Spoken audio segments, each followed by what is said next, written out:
Bom, do capítulo 7, agora eu vou do verso 1 ao 53. Como eu disse, não dá para ler tudo isso, mas eu vou aqui mais uma vez entrar aqui no resumo disso aqui e pensar aquilo que é importante.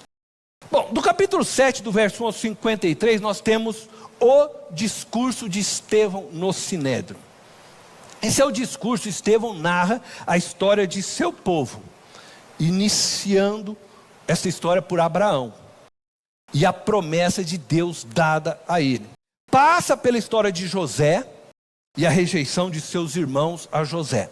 E depois cita Moisés, que também foi rejeitado por seu povo, mostrando então que Deus sempre foi libertadores e que eles sempre rejeitaram os libertadores oferecidos por Deus. Só para você entender melhor o que está acontecendo. Estevão começa o seu discurso, então ele vai apresentar Abraão, a promessa de Deus. José quer mostrar que estes homens todos foram rejeitados, né? Abraão, José, Moisés, pelo povo chamado povo de Deus. Isto é, ele está falando para o Sinédrio, ele está falando para aqueles religiosos que lá ocupavam. Ele está dizendo, vocês sempre rejeitaram os homens que Deus deram. É disso que ele está falando. Então, ele está fazendo uma defesa, mas ao mesmo tempo também ele está sendo firme, vamos assim dizer, nessa defesa contra aqueles homens.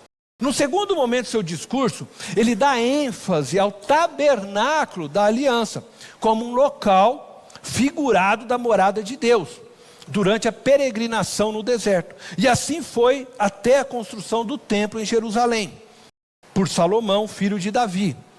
Contudo, ainda assim o povo se desviou de Deus para adorar falsos deuses. Então, ele acusa esses homens, que eles já estavam rejeitando aqueles a quem Deus havia enviado para libertá-los. Aí agora ele está acusando esses homens de ter transformado o local onde Deus se manifestava. Então ele começa a querer dizer que isso começa com o tabernáculo, depois vai para o templo, e ter passado a adorar aquilo que não era para ser adorado. E depois Estevão vai ainda os acusá-los de transformar o templo então em um ídolo. Ele chega a dizer, né, acreditando que Deus, o Altíssimo, habitasse no templo de Jerusalém. Ele fala essas palavras, né, para aqueles homens. Ele lembra a eles as palavras do profeta, que Deus não habita em casa feitas por homens.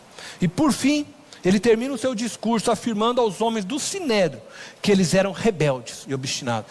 Ele já está pontuando, mostrando a ele, pau, chuta mesmo de vez a coisa, né? Vocês são rebeldes e obstinados como seus antepassados. Ele fala isso para eles, resistindo à voz do Espírito Santo.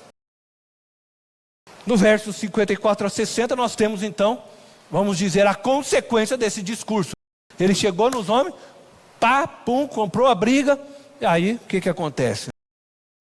O discurso de Estevão despertou paixões hostis da parte daqueles ouvintes. A sua declaração, no sentido ainda de ter tido uma visão de Jesus em pé à destra de Deus, aí exasperou o sentimento daqueles homens. Houve uma explosão de violência, e ele foi então levado para fora da cidade e morto por apedrejamento, que era a forma tradicional judaica de pena de morte. As últimas palavras de Estevão foram de perdão para seus executores. Os versos finais relatam que Saulo estava ali consentindo na morte de Estevão, como querendo dizer que ele participou dessa forma, né, desta morte. Lucas introduz Saulo, mais conhecido por nós como Paulo, né, que passa a ser o personagem principal do restante do livro que nós estamos aqui trabalhando, Atos dos Apóstolos. O que me chama a atenção na descrição do apedrejamento de Estevão foi a capacidade dele de responder ao ódio de seus perseguidores e algozes com perdão. E essa então é a terceira transformação que eu quero destacar dentro desta passagem. A capacidade de responder ao ódio com perdão. Assim como Cristo, Estevão foi injustamente acusado pelos religiosos. Ele, da mesma forma que Jesus, entrega a sua vida para Deus e perdoa aqueles que estão lhe fazendo mal.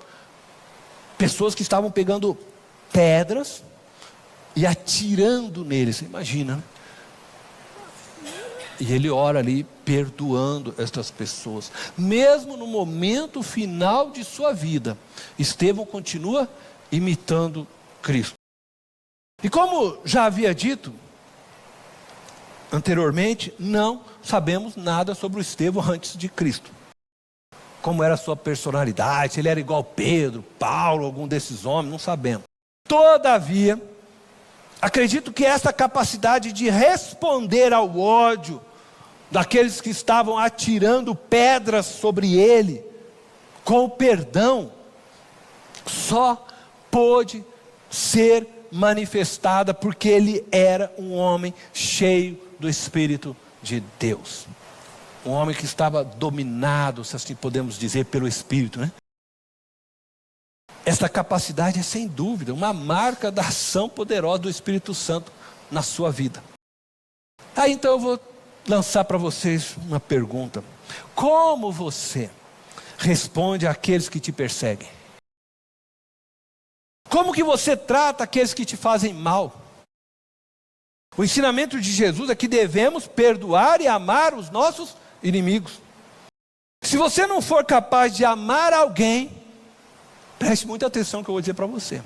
Se você não for capaz de amar alguém, porque você não o considera seu amigo, você não o considera de confiança, você não o considera na sua lista, você tem o dever de amar esta pessoa porque ela é seu inimigo. Então ame-o como inimigo, mas ame. Porque até os inimigos Jesus está dizendo que nós temos que amar. Entendeu? Nós precisamos ter esta capacidade de responder ao ódio lançado contra nós com perdão. O apóstolo Paulo nos exorta a vivermos da seguinte forma, e aqui eu vou sair um pouco do livro de Atos, eu vou para Efésios capítulo 4, verso 32, fazendo uso das palavras do apóstolo Paulo: sejam bondosos e compassivos uns para com os outros, perdoando-se mutuamente, assim como Deus perdoou vocês em Cristo. Amém?